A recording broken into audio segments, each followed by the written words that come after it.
फतेहपुर जिले में 5वें चरण में होने वाले लोकसभा चुनाव में बसपा प्रत्याशी डॉक्टर मनीष सचान ने कलेक्ट्रेट परिसर पहुंचकर निर्वाचन अधिकारी के समक्ष पहला सेट नामांकन पत्र दाखिल किया। नामांकन पत्र दाखिल करने के बाद मीडिया से रूबरू होते हुए बताया कि बसपा सुप्रीमो बहन मायावती ने विश्वास करते हुए फतेहपुर लोकसभा 49 का प्रत्याशी बनाया। उन्होंने कहा कि चुनाव लड़ने का मेरा कोई उद्देश्य नहीं था, लेकिन जनता की समस्याओं को ध्यान में रखते हुए आज हमने नामांकन पत्र दाखिल किया। भराव की समस्या को समाप्त करना, यहाँ पर जो हमारी सड़कें अधूरी पड़ी हैं उनको उचित और ठीक कराना, साथ में सीवर लाइन की जो समस्या जो जाने कितने 10 वर्षों से लगातार ज्यों की त्यों बनी हुई है। बजट पास हो जाते हैं, बजट का जो है आपस में बंदरबाट हो जाता है, लेकिन वो ठीक नहीं हो पा रही, उसको ठीक कराना, अस्पतालों की व्यवस्था ठीक कराना।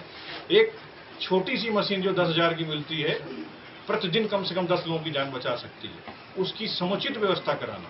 चूंकि मैं उस क्षेत्र से हूं, तो अल्ट्रासाउंड, सीटी स्कैन ये इतने इस क्षेत्र में हो जाने चाहिए कि हमारी जनता बार बार कानपुर, दिल्ली, लखनऊ का मुंह न देखे।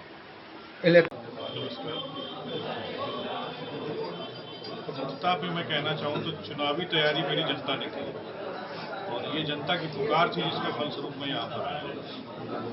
आप लोग सब फतेहपुर के निवासी हैं और आप लोग जान रहे होंगे, अगर मैं अपने क्षेत्र की ही बात करूं, जैसे चिकित्सकीय सेवाओं में हम इतने पिछड़ गए हैं, हमारा फतेहपुर इतना पिछड़ा हुआ है कि आज आप यहाँ पर सरकारी अस्पताल में जाइए तो लंबी लंबी लाइन लगानी पड़ती है अल्ट्रासाउंड, महीनों भर की वेटिंग है अल्ट्रासाउंड के लिए। कहीं पर भी आप हार्ट अटैक का इलाज चाहो तो तड़प के मरीज मर रहे हैं, लेकिन हार्ट अटैक का इलाज नहीं है। क्या इतने बड़े जिले में हार्ट अटैक, ब्रेन अटैक या फिर हेड इंजरी, ऐसी व्यवस्थाओं को मैनेज करने के लिए कोई उचित व्यवस्था नहीं होनी चाहिए?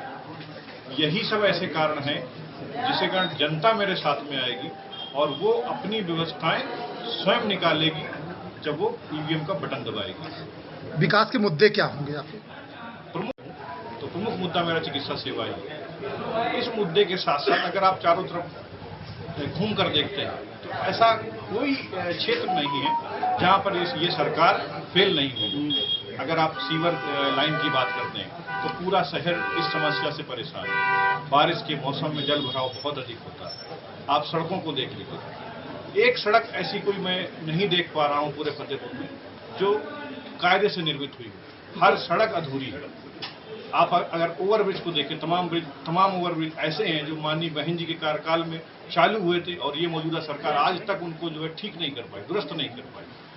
आप डॉक्टर्स भी हैं और अभी कुछ दिन से कोविड का जो इंजेक्शन लगा था, इसके बारे में वैक्सीन पे बड़ा वो चल रहा है, ये क्या है, किस तरह से ये? अब इस कोविड वैक्सीन पर मैं माननीय हमारे जो वैज्ञानिक हैं उनके मेहनत को जाया या समाप्त नहीं करना चाहूँगा। ये शोध का विषय है और शोध के फलस्वरूप क्योंकि वैक्सीन कोई भी हो, जब वो बनती है तो कम से कम 10 वर्षों तक उसके दुष्प्रभाव समझ में आते हैं। ये वैक्सीन इमरजेंसी वैक्सीन के रूप में निकाली गई थी, तो ये कैसी है, क्या इसका प्रभाव है, ये 10 वर्षों तक हमें